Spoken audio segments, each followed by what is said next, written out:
પ્રસંગ 29. નિર્મલ મન જન સો મોહી પાવા, મોહી કપટ છલ છિદ્ર ન ભાવા. ચિંતામણિર લોક સુખમ સુરદ્રુઃ સ્વર્ગ સંપદમ, પ્રયચ્છતિ ગુરુઃ પ્રીતિ વૈકુંઠમ યોગી દુર્લભમ. ચિંતામણી લોકમાં સુખ આપે છે, કલ્પવૃક્ષ સ્વર્ગની સંપત્તિ આપે છે, પરંતુ ગુરુ પ્રસન્ન થાય ત્યારે યોગીઓને દુર્લભ એવું વૈકુંઠ આપે છે. શ્રીમદ ભાગવત સુભાષિત. લોહાણા જ્ઞાતિના અનન્ય ગુરુભક્ત શ્રી જાદવજીભાઈની શાક માર્કેટમાં બટેટાની દુકાન.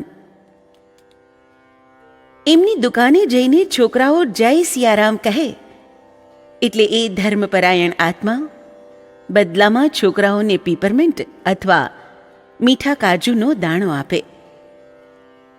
પૂજ્ય શ્રી રાજકોટ પધારે ત્યારે છોકરાઓમાં ધાર્મિક સંસ્કારનું સિંચન થાય એ હેતુથી બધાને આશ્રમમાં જવાનું સૂચન પણ કરે. પોતાના શ્રદ્ધાબળ અને અતૂટ નિષ્ઠાને જોરે જાદવજીભાઈ સમજી શક્યા કે પૂજ્ય શ્રી મહાન અવતારી પુરુષ છે. તેઓ શ્રીની કૃપા દ્રષ્ટિ અને દર્શનનો લાભ પણ કોઈક પૂર્વ સંસ્કાર અને ભગવત કૃપાને કારણે મળી રહ્યા છે. માટે એમને ભજીને આ ભાવમાં સંસાર સાગરને તરી જવો. વખત વહેતો ગયો તેમ તેમ વ્યાવહારિક દુનિયામાંથી એમનું મન ઉઠતું ગયું. આસક્તિ છૂટતી ગઈ અને ભક્તિ વધતી ગઈ. આખરે નાના ભાઈ રવજીભાઈને ધંધો સોંપી એમણે શ્રી સદગુરુ સદનમાં જ રહેવા માંડ્યું. નિયમ ભજનમાંથી થોડી ફુરસદ મેળવીને એ ખીચડી કે શીરા જેવી એકાદ ચીજ ઝટપટ રાંધી નાખે અને રાત્રે ગુરુ મંદિરમાં સૂઈ રહે. જાદવજીભાઈનું ભજન અને એમની આધ્યાત્મિક અવસ્થા ધીરે ધીરે એટલે સુધી પહોંચ્યા કે આંખો મીચી એ ધ્યાનમાં બેસે ત્યારે પૂજ્ય શ્રીના એમને સાક્ષાત દર્શન થતા. તેઓ શ્રી ક્યાં છે, શું કરે છે વગેરે બધું ચલચિત્રની જેમ એમની બંધ આંખોમાં ઉપસી આવતું. પૂજ્ય શ્રીની પણ એમના પર સદા અમી નજર રહેતી. એકવાર સમષ્ટિમાં બોલી ગયા, मेरी हर एक क्रिया को जादव जान लेता है, समझ सकता है, यहां तक उसकी पहुंच हो गई है. એક દિવસ તેઓ શ્રીને પ્રસન્ન જોઈને જાદવજીભાઈએ ધીમે રહીને 3 વચન માગ્યા. પેલું, હે પ્રભુ, મારા અંતિમ સમયે કોઈ પણ પવિત્ર તીર્થ સ્થળ હોય. બીજું, હે નાથ, તે દિવસે કોઈ પણ માસની શુક્લ પક્ષની ચતુર્થી હોય. અને ત્રીજું, મારા અંતકાળ સમયે આપના ખોળામાં મારું મસ્તક રાખીને હું સૂતો હોઉં. આપના બંને હસ્તકમળ મારા મસ્તક પર બિરાજમાન હોય અને મારા હૃદયની અંદર આપના સ્વરૂપનું અખંડ ધ્યાન હોય. એ રીતે મારા પ્રાણ પ્રયાણ કરે. પૂજ્યશ્રીએ કહ્યું, यदि रघुनाथ जी ने चाहा तो जरूर ऐसा ही होगा. जादव, तुम्हारी इच्छा वे जरूर पूरी करेंगे. परंतु जादवजी भाई पूरा चतुर निकळ्या. મોઢાની વાત એમણે માન્ય ન રાખી.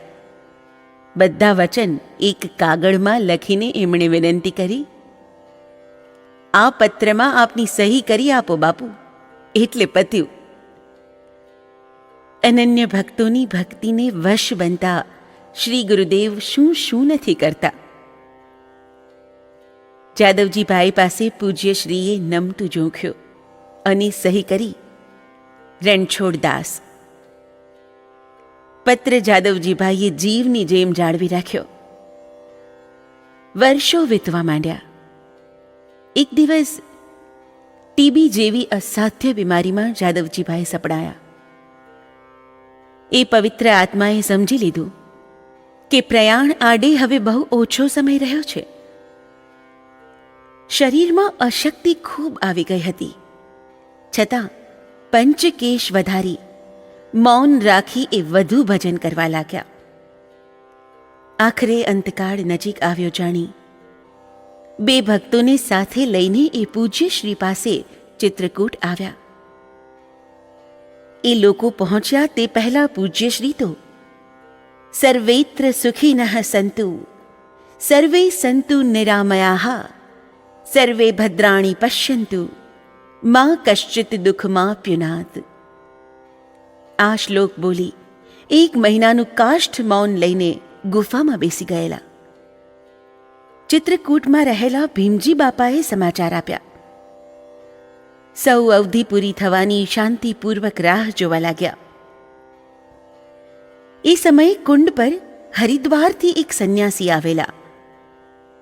પૂજ્ય શ્રીના કાષ્ઠ મૌન તપની વાત સાંભળીને શંકા લાવી સત્ય વસ્તુની તપાસ કરવા માટે એણે પૂજ્ય શ્રીની ગુફા પાસે એક ગુપ્તચરને મૂક્યો. બરાબર 1 મહિના સુધી એણે બારીકાઈથી નિરીક્ષણ કર્યું, પરંતુ કોઈ છિદ્ર જોવામાં ન આવ્યું. પૂજ્ય શ્રીની કાષ્ઠવત સમાધિ દશાની ખાતરી થઈ જતા એ ખૂબ પ્રભાવિત થયા. સંત પુરુષો આપણા ત્રાજવા પર તે કદી તોડાતા હશે?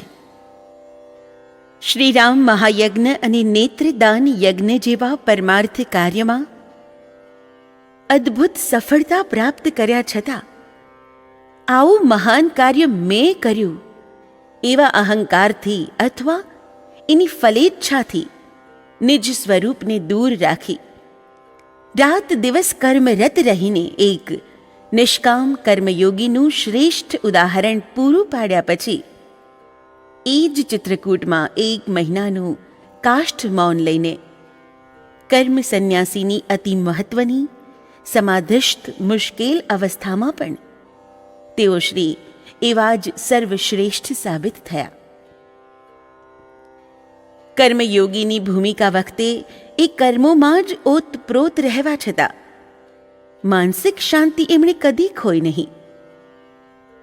કાષ્ઠ મૌન વખતે એનાથી તદ્દન વિરોધી લાગતી અવસ્થામાં તેઓ શ્રી રહ્યા ત્યારે જગતની નજરે એ બહારથી સંપૂર્ણ શાંત અને નિવૃત્ત દેખાયા, છતાં એમની અંદર જગતને હલાવી નાખવાની અગાધ શક્તિ ભરી હતી. પૂજ્ય શ્રીએ ભગવાન શ્રી કૃષ્ણે શ્રીમદ્ ભગવદ્ ગીતામાં અર્જુનને ઉપદેશેલી પૂર્ણાવસ્થા પ્રાપ્ત કરી હતી, કારણ કે કાષ્ઠ મૌન દરમિયાન એમણે બ્રહ્મ સાથે તાદાત્મ્ય વૃત્તિ સાધી હતી. એ સમયની ભાવનાની અસર આખા જગત પર પ્રસરી શકવા સમર્થ હોય છે. રેડિયોનું ટ્રાન્સમીટર એક જગ્યાએ બોલે છે, પરંતુ તેની અસર આખા વિશ્વ પર નથી થતી. આ અવસ્થામાં કર્મ અને સંન્યાસ બંને એક જ બની જાય છે.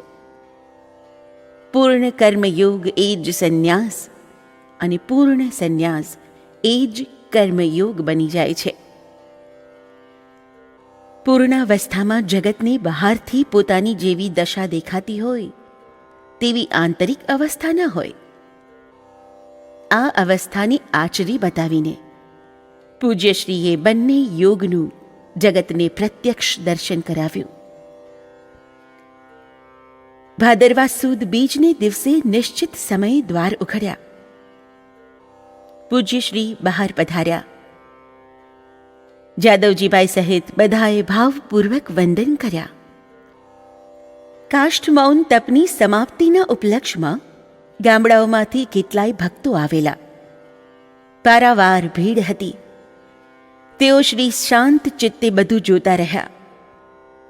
પૂજન આરતી વગેરે પત્યા પછી એક दृष्टांत આપ્યું.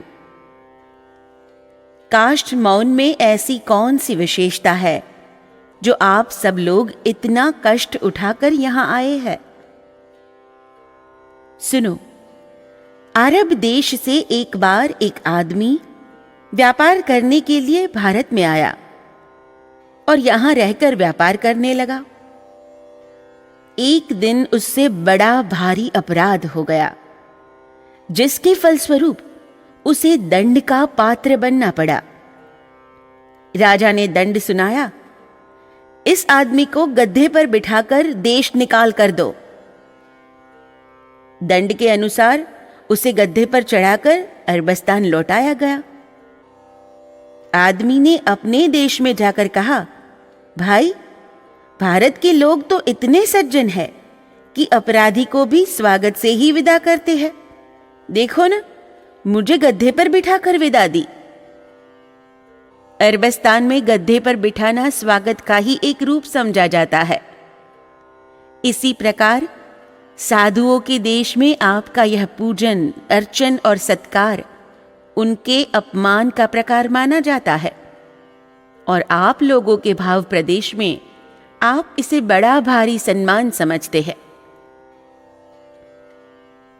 રાતના 11 વાગ્યા સુધી સત્સંગ ચાલતો રહ્યો. એકાંત મળતા આંસુ સારતી આંખે જાદવજીભાઈ બોલ્યા, પ્રભુ, મારા સઘળા મનોરથ આપે પૂર્ણ કર્યા. રાખેઉ નાથ સકલ રુચિ મોરી. હવે જવાની રજા આપો. મને આપેલું વચન ખ્યાલમાં રાખશો. એમની અનન્ય ભક્તિ જોઈને શ્રી ગુરુદેવ દ્રવી ગયા. પછી કહ્યું, જાદવ, यदि तुम्हारी ऐसी ही इच्छा है तो भले जाओ. रघुनाथ जी सर्वशक्तिमान है, फिक्र नहीं करना. સ્વસ્થ જાદવજીભાઈ પ્રણામ કરીને ઉઠ્યા. ભાદરવા સુદ ત્રીજને દિવસે એટલે કે બીજે દિવસે સવારે 9 વાગ્યે ભીમજી બાપા જાદવજીભાઈ પાસે ગયા. જઈને જોયું તો તેઓ ખૂબ અસ્વસ્થ હતા. એમના પ્રાણ જવાની તૈયારીમાં હતા.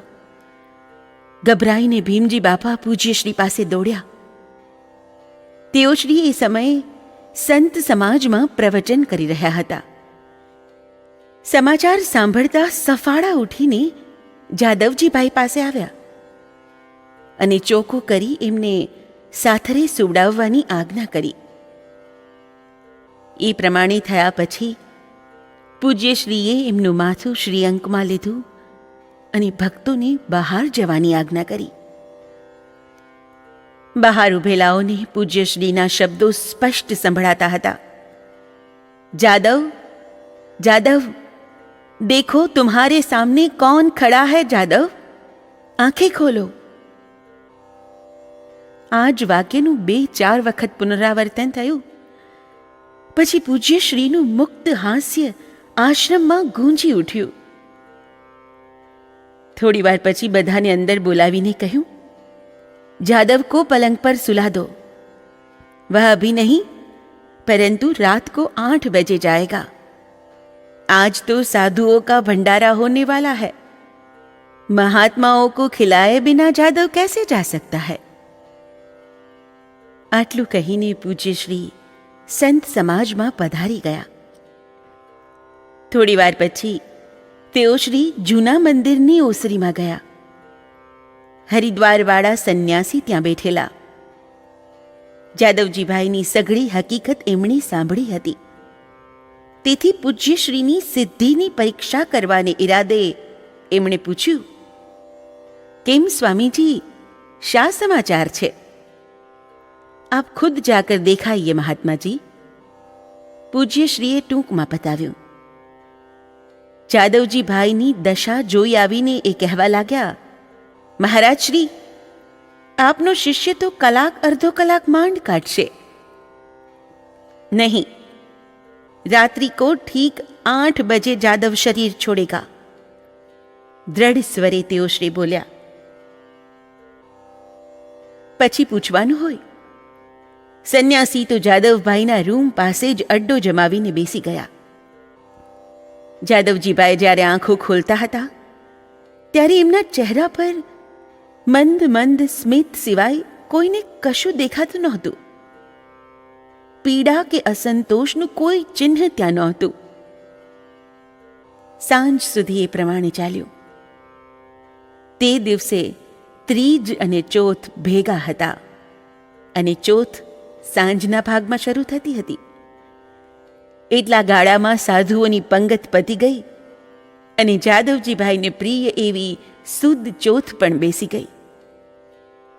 પૂજ્યશ્રીની અલૌકિક દિવ્ય શક્તિએ સવારના 9 થી રાતના 8 વાગ્યા સુધી પ્રાણ પ્રયાણને રોકી રાખ્યું. કુટિયામાં બરાબર 8 વાગ્યે ચિત્રકૂટ જેવા પવિત્ર તીર્થધામમાં પૂજ્યશ્રીને ખોળે મસ્તક મૂકીને 45 વર્ષની ઉંમરે જાદવજીભાઈ સદાને માટે આંખો મીચી ગયા. સંન્યાસી બધું જોઈને સ્તબ્ધ બની ગયા. પૂજ્યશ્રીને પરમ સિદ્ધ યોગેશ્વર જાણીને એમણે તેઓ શ્રીનું શિષ્યત્વ સ્વીકારી લીધું. જાદવજીભાઈનો અંતિમ વિધિ થયો. શબને ગંગાજળથી નવડાવી, ચંદન કરી, નવા વસ્ત્રો પહેરાવ્યા. ત્યાર પછી સંત મત અનુસાર શણગારાયેલા દિવ્ય વિમાનમાં પદ્માસન વાળીને શબને બેસાડ્યો. મૌનીજી મહારાજે મંત્રોચ્ચાર કરતા કરતા તિલક, પૂજન, આરતી વગેરે કર્યું. છેલ્લે શ્રી ગુરુદેવે સ્વહસ્તે જાદવજીભાઈને પુષ્પમાળા પહેરાવી. ભક્ત સમુદાય અશ્રુ સારતી આંખે જય જયકાર કરી ઉઠ્યો. ચિત્રકૂટના સંતોએ કાંધ આપી પૂજ્યશ્રી સાથે સાથે ચાલતા હતા. વાતાવરણમાં શાંત, ધીરી રામ નામની ધૂન ગુંજી રહી હતી. ત્યારે એમણે કહ્યું, जादव की अनन्य भक्ति के बस होकर मैंने उसकी याचना का स्वीकार किया और प्रणत पाल श्री रघुनाथ जी ने आज मेरा प्रण पूर्ण किया. मुझे उसका संतोष है. संतों ने पण दुर्लभ एवो अंतकाल श्री गुरुदेवना चरणों में अखंड प्रेम राखीने जादवजीभाई पाम्या. असंख्य भक्तों में जादवजीभाई जेवा विरल ज पूज्यश्रीना साचा स्वरूपने एमनी कृपा प्राप्त करीने ओळखी शक्या ने ओळख्या पछी एनो सदुपयोग करीने जन्म मरणना फेरामांथी छूटी गया. एमनामां रहेली दैवी शक्तिओनुं दर्शन तो કેટલાયને થયું હતું. લૌકિક દ્રષ્ટિથી એ શક્તિ દર્શન છુપાવી શકાય એવું હતું પણ નહીં. કારણ કે જનકલ્યાણ માટે પરોપકાર કાજે શક્તિને વાપરવાનો એમનો દ્રઢ સંકલ્પ હતો. તેથી એમનામાં રહેલી અખૂટ અનંત શક્તિઓનો ધોધ પ્રસંગ પડીએ જનસમાજમાં પ્રગટ કે અપ્રગટપણે વહેતો રહ્યો. એમની પાસે જે કંઈ હતું તેનો ચમત્કાર એમના સંપર્કમાં આવનાર પ્રત્યેકે ઓછા વત્તા અંશમાં માણ્યો. પરંતુ એમના સાચા સ્વરૂપના પરમાત્મા સ્વરૂપના દર્શન અંતકાળે જાદવજીભાઈ સરખા વિરલ જ કરી શક્યા. કુરુક્ષેત્રમાં ભગવાન શ્રી કૃષ્ણના વિશ્વરૂપ દર્શન પણ અર્જુન એક જ કરી શક્યા હતા ને. સ્વરૂપનું દર્શન તો જેમના પર એ કૃપા કરે તે જ કરી શકે ને પાત્ર વ્યક્તિ પર કૃપા વરસે એની અનન્ય ભક્તિ, શ્રદ્ધા અને શરણાગતિને કારણે. એ વિના તો પાણી મેં મીન પિયાસી જેવી દશા ભોગવવાની. ધન્ય જાદવજીભાઈ, સાક્ષાત પરબ્રહ્મ સ્વરૂપ શ્રી ગુરુદેવની અનન્ય ભક્તિ કરીને તમે ખુદ તો તરી ગયા, પરંતુ અન્ય માટે પણ દાખલો બેસાડતા ગયા ને જગત સમક્ષ गुरु महिमा ने खुल्लो मुकता गया. साईं के दरबार में कमी कछु है नाही, बंदा मौज न पावही तो चूक चाकरी माही. सर्वे त्रह सुखिनः सन्तु, सर्वे सन्तु निरामयाः, सर्वे भद्राणि पश्यन्तु, માં કશ્ચિદ દુઃખ માપનું યાદ. જય ગુરુદેવ, જય સિયારામ.